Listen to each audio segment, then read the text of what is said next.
بسم اللہ الرحمن الرحیم۔ السلام علیکم ورحمۃ اللہ وبرکاتہ۔ اردو جماعت اول میں خوش آمدید۔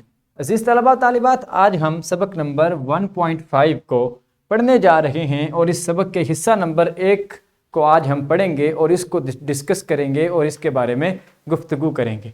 اور آج کا ہمارا سبق اعراب سے متعلق ہے۔ جو لفظوں کے اوپر آپ دیکھتے ہیں کہیں زبر لگی ہوتی ہے، کہیں زیر لگی ہوتی ہے، کہیں پیش لگی ہوتی ہے، تو آج کا ہمارا سبق اسی کے متعلق ہے کہ اعراب کی وجہ سے لفظوں کے اندر کس کس طرح کی تبدیلی واقع ہوتی ہے۔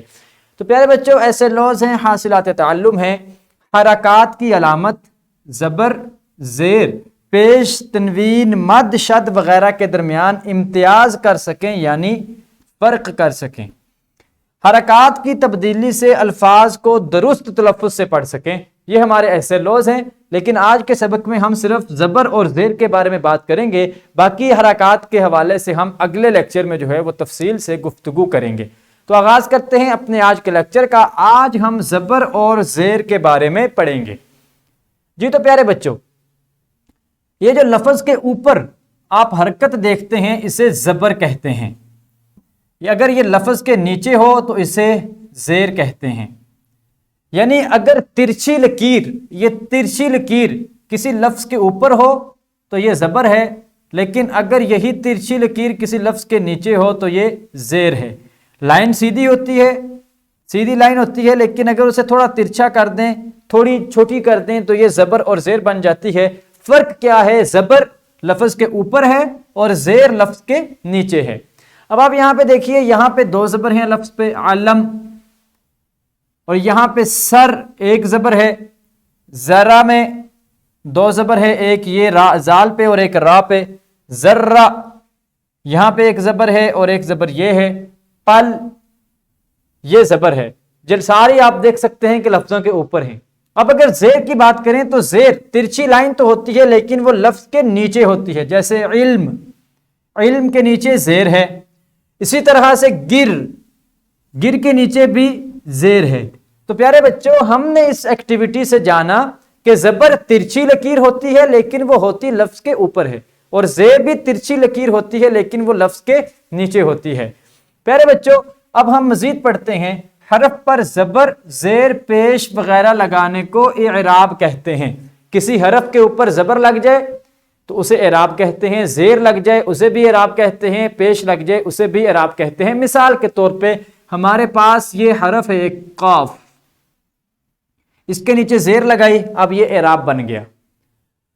اعراب کی وجہ سے حروف کی آواز میں فرق ہوتا ہے، یعنی اعراب تبدیل ہوتا ہے تو آواز میں بھی تبدیلی آ جاتی ہے۔ مثال دیکھیے، یہ جیم ہے اور جیم کے اوپر زبر ہے، اب اس کو ہم پڑھیں گے جڑ، جڑ، لیکن اگر اسی جیم کے اوپر پیش آ جائے تو لفظ بنتا ہے جڑ۔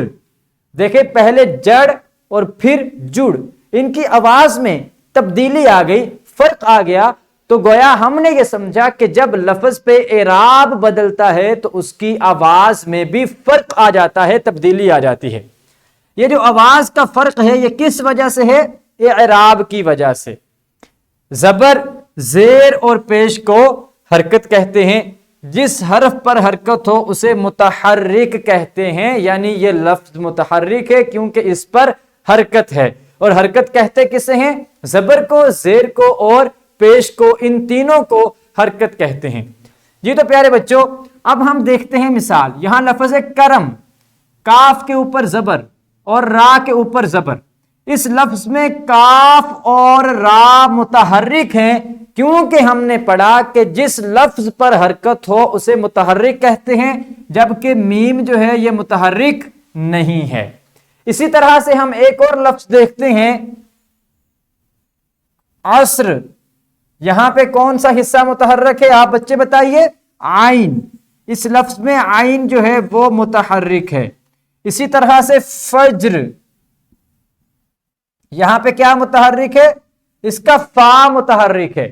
اسی طرح سے آپ مزید لفظ بھی تلاش کر سکتے ہیں اور بتائیں گے کہ ان لفظوں میں کون کون سا حصہ متحرک ہے اور وہاں پہ کون سی حرکت ہے، زبر، زیر یا پیش میں سے۔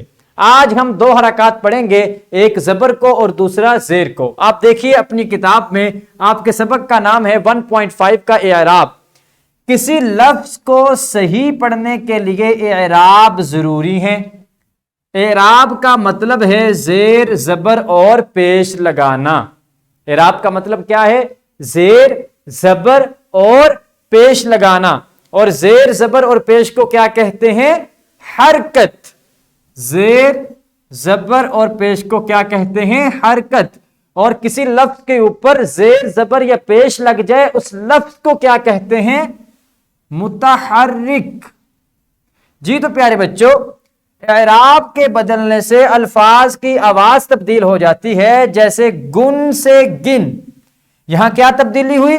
اس پیش کو زیر میں بدلا گیا تو آواز بھی بدل گئی۔ سر سے سر اور مل سے مل۔ اور یاد رکھیں اکثر ایسا بھی ہوتا ہے کہ زیر زبر کی وجہ سے جہاں پہ الفاظ تبدیل ہوتے ہیں ان کی آواز تبدیل ہوتی ہے، وہیں اعراب کے بدلنے سے الفاظ کا معنی بھی تبدیل ہو جاتا ہے۔ جیسے یہاں پہ دیکھیں، مل، مل مطلب ہے کسی چیز کو ملنا۔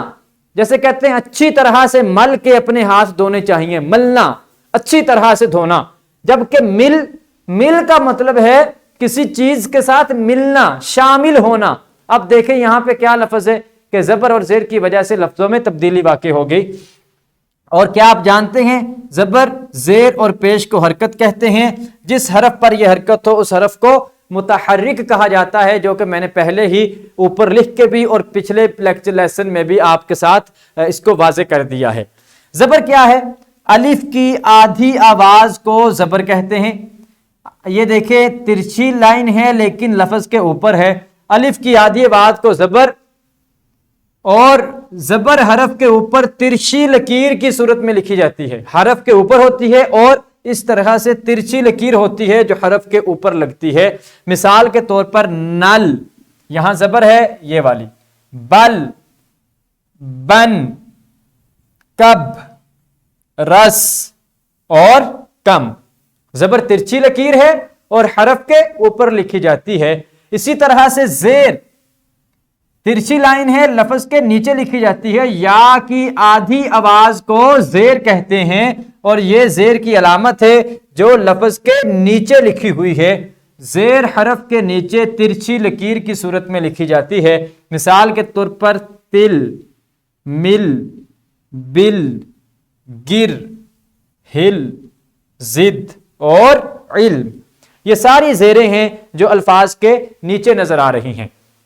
جی تو پیارے بچوں، اب آپ کے لیے ایکٹیویٹی ہے، سرگرمی ہے، دو دو کی جوڑیوں میں تقسیم ہو کر دو دو ایسے الفاظ تلاش کر کے ایک کاغذ پر تحریر کریں جن میں زبر یا زیر استعمال ہوئی ہو۔ اب یہاں پہ طلباء و طالبات دو دو کے گروپس میں، دو دو کے گروہوں میں، دو دو کی جوڑیوں میں تقسیم ہو جائیں اور وہ تلاش کریں ایسے دو دو الفاظ جن میں زبر یا زیر استعمال ہوئی ہو، اور پھر ان دو دو الفاظ کو اپنی اپنی کاپی پہ بھی تحریر کریں۔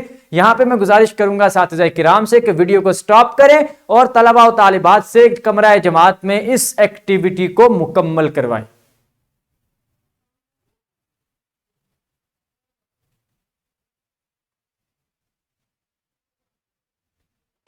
جی تو پیارے بچوں، آپ نے ایکٹیویٹی مکمل کی ہوگی۔ اب گھر کا کام ہے۔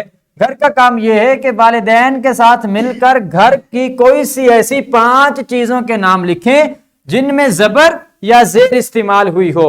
جیسے برتن، برتن، اب یہاں پہ دیکھیں زبر استعمال ہے۔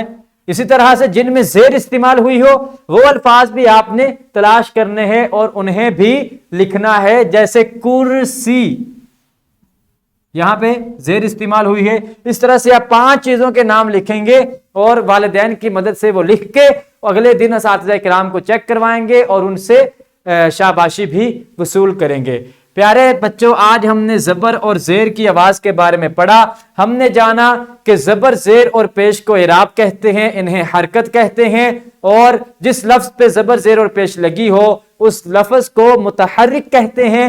اور زبر زیر کے بدلنے سے الفاظ کی آواز بھی بدلتی ہے، کبھی کبھار معنی بھی تبدیل ہو جاتا ہے۔ کل ہم مزید اعراب کے بارے میں جانیں گے انشاءاللہ تعالی عز و جل۔ اس ویڈیو لیکچر کے ڈسکرپشن میں آپ دیکھ سکتے ہیں لیکچر کی پی پی ٹی، حاصلات تعلم کے مطابق لیسن پلان اور ورک شیٹ۔ انشاءاللہ العزیز کل نئے سبق کے ساتھ دوبارہ سے حاضر ہوں گے، تب تک کے لیے اجازت دیجیے، اللہ حافظ۔